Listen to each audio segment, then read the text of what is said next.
Hello everyone, I am Khushboo Singh. Welcome to my channel Shri study channel. तो friends, आज की हम वीडियो में जो है भारतीय राज्य व्यवस्था से क्वेश्चंस जो है पढ़ने वाले हैं। आज से हम जो है पॉलिटी स्टार्ट कर रहे हैं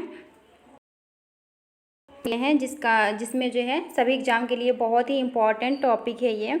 तो आप वीडियो को जो है अंत तक ज़रूर देखिएगा। यहाँ से आपका बहुत सारे जो है क्वेश्चंस कवर हो जाएंगे, क्योंकि हम जो है विथ एक्स्ट्रा फैक्ट आपको डिस्कस करने वाले हैं क्वेश्चंस। ठीक है, इसका पार्ट 1 है और जो है इसका आगे वीडियो बना दूंगी। ठीक है, तो वीडियो को जो है लास्ट तक ज़रूर देखिएगा। तो चलिए वीडियो को स्टार्ट करते हैं। हमारा फर्स्ट क्वेश्चन है, निम्न में से कौन सा जो देश का सर्वोच्च कानून होता है। इसका जो है कौन सा देश का सर्वोच्च कानून होता है, इसका जो है 4 ऑप्शन दिया हुआ है। तो इसका राइट आंसर जो होगा ऑप्शन ए होगा हमारा भारतीय संविधान। भारतीय संविधान जो होता है, भारत का संविधान देश का सर्वोच्च कानून होता है। ठीक है, यह एक ऐसा पवित्र कानूनी दस्तावेज होता है जो सरकार की आधारभूत संरचना एवं उसकी क्रियाओं को निर्धारित करता है। ठीक है, इसे जो है देश का आधारभूत कानून भी कहते हैं। किसको जो है, भारतीय संविधान को जो है आधारभूत कानून भी कहते हैं, क्योंकि अन्य सभी जो है सिविल एवं दंड संहिताएं जो होती है इससे ही प्रेरणा लेती हैं। ठीक है, नेक्स्ट क्वेश्चन हमारा सेकंड क्वेश्चन है, भारत का संविधान किसके द्वारा बनाया गया था। तो यहाँ पर हमारा 4 गो ऑप्शन दिया हुआ है, इसमें से आपको बताना है कि भारत का संविधान किसके द्वारा दिया गया था। तो इसका राइट आंसर जो होगा ऑप्शन बी होगा, संविधान निर्माती सभा के द्वारा जो है भारत का संविधान दिया गया था। ठीक है, तो इसके बारे में कुछ और पढ़ लेते हैं। भारत का जो संविधान का निर्माण जो है इनके द्वारा किया गया था, संविधान निर्माती सभा द्वारा किया गया था। इसमें जो थी सदस्यों की जो संख्या थी, इसमें सदस्यों की जो संख्या थी 389 थी। ठीक है, तथा भारत के विभाजन के बाद जो है सदस्यों की संख्या कितना होगी, 299 हो गई। भारत के विभाजन के बाद सदस्यों की संख्या 299 होगी। इसमें जो है रियासतों से 70 सदस्य थे। ठीक है, इतना आपको यहाँ याद रखना होगा क्वेश्चन। नेक्स्ट क्वेश्चन है हमारा थर्ड नंबर, भारतीय संविधान को अंगीकृत किया गया। तो भारतीय संविधान को अंगीकृत कब किया गया था। तो इसका राइट आंसर ऑप्शन सी होगा, 26 नवंबर 1949 को किया गया था। ठीक है, इस दिन जो है नागरिकता, विदेशी मामले, अस्थायी और संक्रमणकालीन आदि संवैधानिक उपबंध लागू हुए थे, तथा संविधान के जो शेष उपबंध है 26 जनवरी 1950 से जो है प्रभावी हुए थे। ठीक है, नेक्स्ट क्वेश्चन है हमारा फोर्थ नंबर, भारतीय संविधान कब लागू हुआ था। तो हमारा 4 का ऑप्शन दिया हुआ, इसमें से आपको बताना है कि भारतीय संविधान कब लागू हुआ था। तो इसका राइट आंसर जो होगा ऑप्शन ए होगा, 26 जनवरी 1950 को लागू हुआ था। ठीक है, नेक्स्ट क्वेश्चन है हमारा, भारत में संविधान दिवस कब मनाया जाता है। ऑप्शन ए है 26 जनवरी, ऑप्शन बी है 25 जून, ऑप्शन सी है 15 अगस्त, ऑप्शन डी है 26 नवंबर। इसमें से जो है संविधान दिवस कितने को मनाया जाता है। तो इसका राइट आंसर जो होगा ऑप्शन डी होगा, 26 नवंबर को। ठीक है, भारतीय गणराज्य का जो संविधान था 26 नवंबर 1949 को बनकर तैयार हुआ था। कितने को हुआ था, 26 नवंबर 1949 को बनकर लागू हुआ था। ठीक है, बनकर तैयार हुआ था। संविधान सभा के जो है प्रारूप समिति के जो अध्यक्ष जो है डॉक्टर भीमराव अंबेडकर को जो है कि डॉक्टर भीमराव अंबेडकर की जयंती के शताब्दी के उपलक्ष्य में 26 नवंबर 2015 को संविधान दिवस मनाया गया था। ठीक है, इतना को तो बन के तैयार हुआ था, 26 नवंबर 1949 को बनकर तैयार हुआ था ये। लेकिन जो है डॉक्टर भीमराव अंबेडकर की 125वीं जयंती के शताब्दी वर्ष के उपलक्ष्य में जो है इसको 26 नवंबर 2015 को संविधान दिवस मनाया गया था। ठीक है, तब से जो है भारत सरकार प्रत्येक वर्ष जो है 26 नवंबर को संविधान दिवस के रूप में मना रही है। कितने को मना रही है, 26 नवंबर को जो है संविधान दिवस के रूप में मना रही है। नेक्स्ट क्वेश्चन है हमारा, भारत का मूल संविधान कहाँ से प्रकाशित हुआ था। तो इसका राइट आंसर जो होगा ऑप्शन डी होगा, देहरादून से। भारत के जो मूल संविधान को जो है प्रकाशित करने में जो है लगभग 5 वर्ष लग गया था। ठीक है, और इसे जो है देहरादून किया गया था। नेक्स्ट क्वेश्चन है हमारा, मूल संविधान कितने शब्दों से बना हुआ है? तो इसका राइट आंसर ऑप्शन सी होगा, 80,000 शब्दों से बना हुआ है। भारत के मूल संविधान 300 में जो है 395 अनुच्छेद, 8 अनुसूचियाँ तथा 22 जो है भाग तथा इसमें जो है अंग्रेजी के 80,000 शब्द थे। ठीक है, वर्तमान में जो है कितना है, 448 अनुच्छेद है, 12 अनुसूचियाँ हैं, 25 भाग हैं तथा अंग्रेजी के लगभग जो है 1,17,369 शब्द है। ठीक है, नेक्स्ट क्वेश्चन है हमारा, निम्नलिखित में से किस देश का सबसे बड़ा लिखित संविधान है? किस देश का है? तो इसका राइट आंसर ऑप्शन डी होगा, हमारा देश भारत। ठीक है, भारत का संविधान विश्व में सबसे बड़ा लिखित संविधान है। भारत के मूल संविधान में जो है कुल 395 अनुच्छेद, 8 अनुसूचियाँ तथा 22 भाग थे।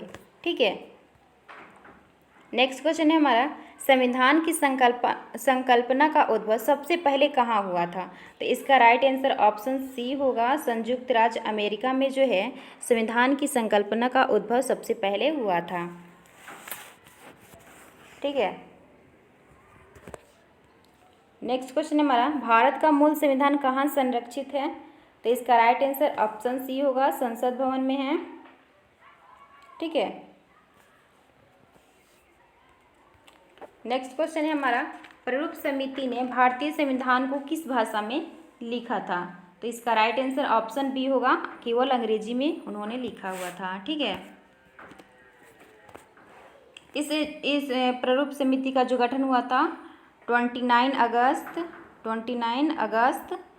1947 को डॉक्टर भीमराव अंबेडकर की अध्यक्षता में जो है किया गया था। इसमें जो सदस्यों की संख्या थी 7 थी। इस समिति द्वारा जो है भारत का संविधान केवल अंग्रेजी भाषा में तैयार किया गया था। उसके बाद जो इसका हिंदी में जो है अनुवाद किया गया था। ठीक है, भारत के राष्ट्रीय ध्वज में चक्र क्या निरूपित करता है? भारत के राष्ट्रीय ध्वज में जो चक्र होता है वो क्या निरूपित करता है? तो जो है सत्य को निरूपित करता है, यानी कि हमारा राइट आंसर ऑप्शन बी होगा। ठीक है, नेक्स्ट क्वेश्चन है हमारा, भारत के राष्ट्रीय ध्वज के अशोक चक्र में कितनी तिलियां हैं? तो इसका राइट आंसर जो होगा ऑप्शन डी होगा, 24 तिलियां होती हैं।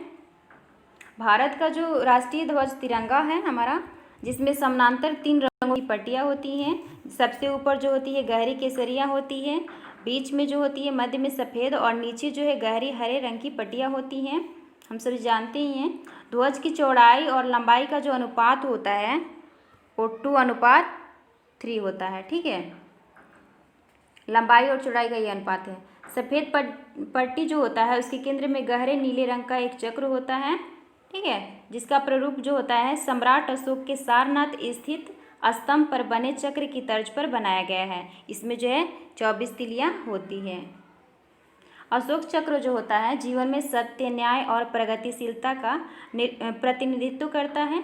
भारत की संविधान सभा ने जो है राष्ट्रध्वज के प्रारूप को 22 जुलाई 1947 को अपनाया था। ठीक है, 22 जुलाई 1947 को अपनाया था भारत की संविधान सभा के राष्ट्रध्वज के प्रारूप को।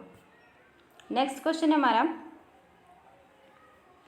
निम्नलिखित में से कौन स्वतंत्र भारत के प्रथम वित्त मंत्री थे? वित्त मंत्री कौन थे? तो इसका राइट आंसर ऑप्शन ए होगा।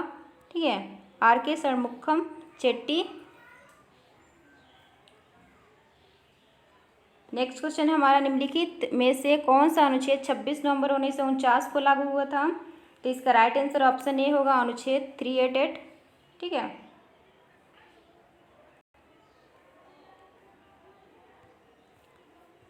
नेक्स्ट क्वेश्चन है, भारत संपूर्ण प्रभुत्व संपन्न लोकतांत्रिक गणराज्य कब बना हुआ था? इसका राइट आंसर ऑप्शन डी होगा, 26 नवंबर 1949 को बना हुआ था। ठीक है, नेक्स्ट है हमारा, निम्नलिखित में से किस देश का अलिखित संविधान है? इसमें से जो कौन सा देश है जिसका अलिखित संविधान है? ऑप्शन ए है अमेरिका, ऑप्शन बी है ब्रिटेन, ऑप्शन सी है पाकिस्तान, ऑप्शन डी है भारत। तो इसका राइट आंसर ऑप्शन बी है, ब्रिटेन देश का जो है अलिखित संविधान है। ठीक है, संविधान जो होता है एक कानून है जिसमें नियम व कानूनों का वर्णन सूचीबद्ध ढंग से होता है, परंतु ब्रिटेन जो होता है इसका अपवाद में है, ठीक है, क्योंकि यहाँ का संविधान एक पुस्तक के रूप में मुद्रित नहीं है। ब्रिटेन में जो है संसदीय परंपरा से उत्पन्न नियमों एवं कानूनों को ही शासन के आधार के रूप में स्वीकार किया जाता है, ठीक है। एकात्मक सरकार में समस्त शक्तियाँ किसके हाथ में होती है? स्थानीय सरकार के पास होती है, या केंद्रीय सरकार के पास होती है, या प्रांतीय सरकार के पास होती है, या पंचायत के पास होती है? तो इसका राइट आंसर ऑप्शन बी होगा, केंद्रीय सरकार के पास होती है, ठीक है। एकात्मक सरकार में जो है सभी शक्तियाँ केंद्र सरकार में निहित होती हैं और इकाइयों के प्राधिकारी उसके अधीन होते हैं, ठीक है। इकाइयाँ केंद्रीय सरकार के अभिकर्ता के रूप में कार्य करती हैं तथा केंद्र द्वारा दिए अधिकारों का प्रयोग करती हैं, ठीक है। नेक्स्ट क्वेश्चन है हमारा, द्विसदनीय व्यवस्था निम्न में से किस सरकार की विशेषता है? तो इसका राइट आंसर ऑप्शन सी होगा, संघीय सरकार की ये विशेषता है। द्विसदनीय व्यवस्था के जो अंतर्गत होता है विधानमंडल के जो है 2 सदन होते हैं, जैसे कि राज्यसभा या उच्च सदन एवं लोकसभा या निम्न सदन, ठीक है। राज्यसभा को हम जानते हैं उच्च सदन के नाम से, हम लोकसभा यानी कि उसको निम्न सदन। राज्यसभा के जो सदस्यों का निर्वाचन होता है राज्य की विधानसभाओं द्वारा अप्रत्यक्ष रूप से किया जाता है, और जबकि लोकसभा के जो सदस्यों का निर्वाचन किया जाता है जनता द्वारा प्रत्यक्ष रूप से किया जाता है। संघात्मक व्यवस्था में जो होता है उच्च सदन में प्रायः राज्यों अथवा संघ की इकाइयों को प्रतिनिधित्व दिया जाता है, ठीक है। नेक्स्ट एंड लास्ट क्वेश्चन है हमारा आज का, शक्तियों का विभाजन और स्वतंत्र न्यायपालिका किसकी 2 महत्वपूर्ण विशेषताएं हैं? हमारा इसका राइट आंसर जो होगा ऑप्शन बी होगा, सरकार का संघीय स्वरूप, ठीक है।